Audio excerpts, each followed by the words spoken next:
I no longer need a body of flesh.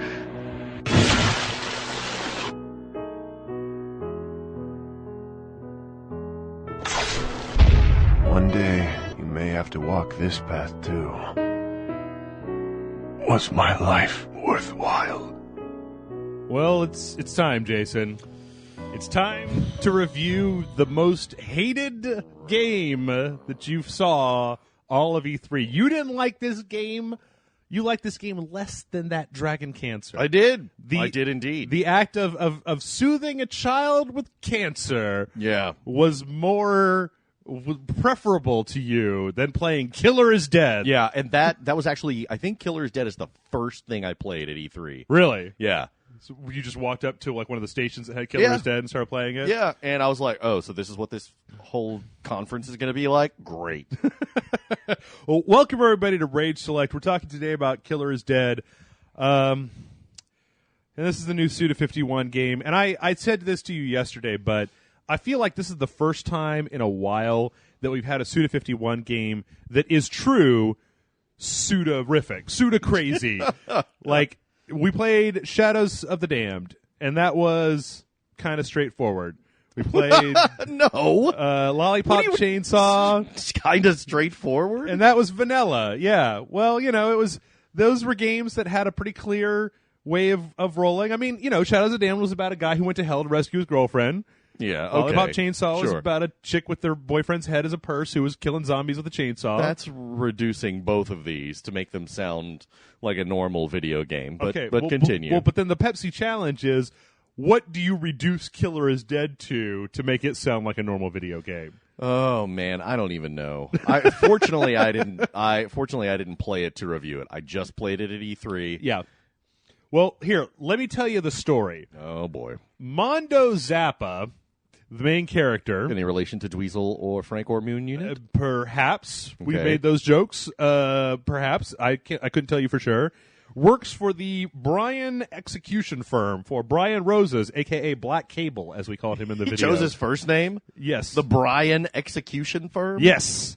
And he works with this chick named Natasha, who has the 16-arm shooting you powers, and then also drives a motorcycle. I remember her. And Mika, his assistant, who may be the most irritating character in all of video games. Also true. And this is true blue, dyed-in-the-wool, Suda51 insanity. Yes. This is Killer 7 style insanity. How do they keep giving him money for this? I think they keep selling enough. He probably shows up at the publisher's house like smeared in camel dung and dancing to rave music at 3 a.m. going, "You will give me money for Killer is Dead.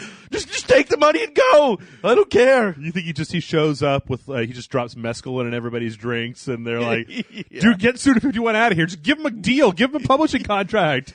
Yeah. He's probably the guy that whenever he shows up at a party, you're just like, oh, shit. That's that guy. Don't let me get trapped talking to Suda51, dude. So this guy, back to the plot. This guy Mondo Zappa, he's got a cyborg arm that needs blood. Apparently, he's got a big sword, and he takes on these execution contracts from only pretty much insane people. Mm-hmm. The very first level doesn't seems to be a flashback to something else, so I don't even know about that. But the first mission that you actually get is kind of going into Alice in Wonderland and fucking a bunch of shit up, and there's all these other different things. I'm not going to say much more about it because the individual specifics of the plot are really the only reason to play this game, and I use the word plot with the biggest quotation fingers that I could make. And this is, let's call it Japanese as fuck. Like, this is the weirdo Japanese. No wonder I didn't like it. Like fucking, who's the guy who did Audition and Visitor Q? Takashi Miike? Yeah, it's just Takashi Miike meets Hideaki Anno style, like fucking crazy bitch. This is the Japanese that looked at Rayman Legends and said, "Oh, your design is boring and uninspired." That's right. I mean, there's one, at some point, Audrey Hepburn just walks into the game and gives you some missions. Okay. Yep, she's Moon River. That's her name. And like, I will tell you that there is a lot of, this game okay, this is going to turn a lot of people off just right from the start. You're going to start this game. It's going to be this weird, dense world full of absolute insanity, and there's a mystery about who the main character is and what happened to him, where did his arm come from, and all this bullshit. And by the end of the game, you will not know the answer to any of those questions. You get to the end of the game and go, do what? You know, if I had gotten to the end of the game, I would have been like, well, fortunately, I didn't care about any of that. Yeah. I'm trying to figure out if I cared or whether I was just in it for the spectacle of. That's kind of what I enjoy about this style of Suda51 game is that, like, say what you will about the horrible filter on the camera or the kind of uninspired gameplay or any of that shit. I was seeing visuals in this game you don't see anywhere else. Nobody else in the game industry is willing to put this much insane on the line. I could see sounds. And then have the balls to try to charge you $60 for it. Yeah, because this game is, I mean, if you just plow through the main storyline, 5, maybe 6 hours long, there's like a whole bunch of sub things that you could choose to do or choose not to do. But if you just like ransack the main storyline, you can be done with this thing in a hurry. And what you will get for your efforts is not a super great experience because the weakest part of this entire game is the actual combat. Okay. Because it's a third-person action game where you run around slashing dudes. Now, I don't want to sell it too short. Like, there is some strategy, there's combos, there's upgrades, there's kind of a dodge block. Like, it has that mechanic where if you dodge right at the right time, then you can do an attack. A counter. Yeah, so there's some skill involved. It's not like you just run up and mash on a button. You will die. Unfortunately, the punishment for death is weak. You just, you can buy these tickets to have Mika jump into the game and revive you right where you are with 100% health. Yeah. And they're not that expensive. So you can kind of just brute force your way through the game if you want to. I thought you were going to say something bizarre like, for 30 seconds, Zappa turns into a pony and does a little soft shoe to pennies from heaven. No. You basically just have the irritating young Japanese girl jump onto your chest and bang on it with both hands until you basically come back to life again. So there's 12 main story campaign missions, and then there's a set of a bunch of sub-missions that unlock where they'll basically put you back into the level that you were in, but they change up the gameplay slightly. Like there'll be a timer, or some of them you'll be like there's one that's on an elevator, and you have to keep guys off the elevator for it to go up. So there'll be like these little sub-objectives they put in to give you a way to go in and grind for credits to unlock upgrades and new outfits and shit like that. None of those missions are really very good. Like, they're all pretty much kind of garbage, and they're irritating. I mean, some of them are all right, but mostly the ones where you're just hacking up a bunch of dudes are fine. The one where you have to ride a motorcycle for 4 laps and run over people is like, no, this is kind of stupid. Oh, that sounds great. No, it's not? You die real fast, and you can't use your healing, and I don't know. The actual that's what I'm trying to get across here. The actual point where you're playing the video game is the worst part. And it's not as bad as Dive Kick, I guess. It's not broken. It is a functional video game. The worst part of the game is when you're playing the game. Yeah, but if you don't enjoy all of the weird around that, you're not going to get very much out of it. Like if you start watching a video for Killer is Dead, and I mean you seem very much like this yourself, and you go, "Oh Jesus, this is just self-indulgent garbage." That was me. Then yeah, you're don't fucking stay away from this game. Like you don't want any part of it. That's what I should have done at E3 when I played it for a second and one of the booth attendants came along. What do you think? I should have been like, do you have anything that's not stupid? Do you think you could kick me in the balls real fast? Because I would prefer it to playing your game for another 10 seconds. But let's see. Let's talk about something that is. Let's talk about the most controversial part of this game, Jason. Oh, I know what you're going to say. Gigolo mode. Gigolo mode. For those of you who haven't seen this, basically there are these submissions that you can do where you go to a bar and there's a lady, or well, One of them is in a bar, one of them is outside in like a Japanese tea house or something, and you're just sitting there next to a woman, and you basically, whenever she's looking right at you look at her face, but when she turns her head away, you look at her body, her boobs or crotch or whatever, and that makes this little meter fill up. And if she catches you, if she turns back and she catches you looking at her junk, then this other meter goes down. If it goes all the way down, then then you're done. You have to fucking start over again. But when you get this little meter all the way up, then you can choose to give her a present. And if you give her a present, these little hearts at the bottom fill up. And if you get the hearts all the way up, the screen fades to white. And in the first couple times you do this, they basically just give you additional sub-weapons. So you have your gun arm, your cyborg arm that turns into a gun. You can get a drill, you can get a freeze shot, you can get a charge shot, I think. So in the beginning, that's what they do. Now, they task you to do this multiple times. And as you do it more, at the beginning, you get done, and everybody's happy, and the woman is like, "Oh, you're so dreamy," and then it fades to white. The second time you do it, then you go back to somebody's bedroom, and the girl takes her clothes off. She's in her underwear. And then the third time, there's some carefully placed camera shots with the lady making faces and some kind of noises going on. And then what may be the thing that I think a lot of people are upset about is that there's also this weird slutty nurse that rides around on a giant phallus-shaped flying syringe that gives you blood from time to time. Yeah. Okay.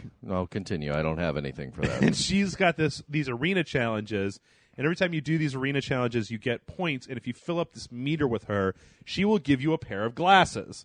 And if you have these glasses when you're in those sections in the bar, you can put the glasses on, you can see through their clothes, and you can look at their underpants instead of just at their, clothed boobage. Yeah. The whole mechanic for that is kind of ridiculous because in real life, if you wouldn't have to play this game, you would just walk up to this girl and you're like, I got a robot arm. Let's fuck. And that's the end of the story. Another gem from Jason Murphy's Pickup Techniques. I got a robot arm. Yo, baby, I got a robot arm. Let's fuck. Yeah. So a lot of people have been. I've read a few different things online of people kind of complaining about this. This is kind of like pretty ridiculous. It's kind of like Dragon's Crown, though. This is Japanese fan service stuff. Yeah. Like, you don't see this in Western games, but you see it a lot of times in Japanese games. There's all kinds of shit like this. Also, it should be worth noting that, like I said, you don't get to instantly look through the chick's clothes. You have to work for that. Yeah. You don't instantly bang them. And once you get those glasses, if you fail the mission and the chick slaps you in the face or whatever, the glasses break and you have to go grind out another pair of glasses with. You can't say, "Bitch, you broke my glasses," and then your arm turns into a gun. Right. And you blast her. Just through the wall. Just pulp. Yeah. But I don't know. Like, there's some people that seem like incredibly incensed about this. There's only 2 girls, and it's just kind of cheesecake grindhouse pulpy garbage like the rest of this game. Like, yeah, it's like people who are upset with Lollipop Chainsaw because the lead character was a cheerleader wearing a skimpy outfit, and it's like it's just garbage. It would be like saying, there's so many tits in horror movies, it just makes me upset. Right. You go, it's the genre. It's just trash. Right. Which, I'm not going to make any bones. This game is like that. It's just kind of trashy, weirdo, crazy Suda51 doing his thing. I mean, we're talking about a guy who there was a level in Shadows of the Damned where your skull friend turns into a giant gun called the Big Boner, and you hold it at your crotch and you shoot these guys in the face. And when you shoot, every time the guy goes, "Taste my big boner." Like, he's not a subtle developer.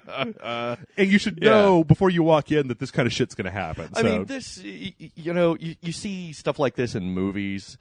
I don't think you should get. I don't know. I don't think people should get incensed about it in games either. Now, giving you the control to do that, it's maybe getting into a gray area, and I'm probably not looking at all the nuances of this quote unquote issue. But I don't know. It doesn't bother me. You're not raping them. No. So, well, then again, you do get the ability to see through their clothes. But that's totally 80s trash cheesecake. It's bullshit. The guy's got a cyborg arm, and you're taking orders from Moon Audrey Hepburn to assassinate this dude that looks like fucking Xerxes from 300 with his gold crutch hanging out. It's like Every time you go to assassinate somebody in this game, the dude runs his robot hand through his hair and says, "Killer is dead." Like, it's okay, moral majority, because everything is insane. right, exactly. Pointing to that one part out of this completely batshit nuts game is kind of like, I don't know. It's like he murdered all those people. You don't really have anything to say about that. Right, exactly. Well, he's actually, you're not really murdering people, you're murdering robots. They're called wires. Okay. I don't know. There's some other shit going on in this game that's really kind of impenetrable, but in any case, it didn't really take away, mostly because I've seen this kind of cheesecake service in a lot of Japanese video games over the years. It tends to happen from time to time. Is it a little creepy? Yeah, but I'm pretty sure it's supposed to be a little creepy. Like, it's not supposed to be like you're sitting there like, ooh, yeah, I'm going to buy this game because you get to look through these chicks' clothes. Whatever. Like, really? You don't have, I don't know, the internet? The internet? where the clothes don't get in the way? And if you don't have the internet, how are you even listening to this review? There you go. Good question. But back to the game. Like I said, 12 missions. They're replayable for higher ranks. There's some online leaderboards. There's a shit ton of different outfits that you can unlock for different characters that change during the cutscenes. Some of it changes the way the game plays, but to be honest, once you've beaten this game, you're probably not really going to be interested in going back and playing it ever again. Sure. And like I said, the game is only about 5 hours long. The combat is decent, but it's not like I know people have a difference of opinion about this, but I felt like DMC at least had that switching between the different weapon styles to give the combat a little bit more oomph, whereas this was just like jam on this button, dodge a little bit, jam on this other button, dodge a little bit, break, shoot some guys, whatever. The graphics kind of horrible. The filter, I can see what they were trying to do, but it's just like they turned it up too far. Like if that should have been an 8 with this weird, like there weren't any blacks in the game, like all of the Grant said it really well. He said that it constantly looked like your LCD screen was tilted too far, and that you needed to tilt it back to get back to full-on blacks, because the blacks in this game have like a blue gradient in them, and there's this weird posterized filter on it. I mean, as you go on and play the game, it's fine, or you get used to it, but it's not super good-looking, and it's obviously there to kind of hide the fact that some of the animation, some of the models are a little subpar. Yeah, kind of okay. At the end of the day, I'm probably gonna go ahead and give this a 2 out of 5. Oh, because I realize that, I mean, for me, it would maybe be a little bit higher, but that's because I have a weird fascination with Suda51 and his crazy brain. Sure. But for the average gamer, there's not much here. I mean, I would say, like, if you can rent it, which a Redbox doesn't have it, but I mean, if you can get your hands on a copy, if it was like $10, it might be worth playing, or if you could rent it for a few days, that would be fine. But it's not worth. I mean, I looked at the Amazon links when I put our thing together for this. They got the balls to charge $60 for this game. Yeah. Like Grand Theft Auto's $60. And you thought I was just being prejudiced against Suda and his madness when I didn't like it. Well, you kind of are. Well, a little. But, yeah, it's not... Lollipop Chainsaw and Shadows of the Damned are much better video games. I liked Shadows of the Damned. This has more... Well, that was also... a different person designed the combat for the game there, but this game is more just weird. It's like, you remember when David Lynch used to make like a studio movie, so he could go make his own crazy movie? Yeah. I get the feeling that Lollipop Chainsaw was Suda51's studio movie, so he could go off and do this weird shit on the side. Oh, nice. So. This was his art house experiment nonsense. But I can't wait for the next one. Oh, what's the next one? I have no idea, but I can't wait for it. More absolute crazy shit insanity.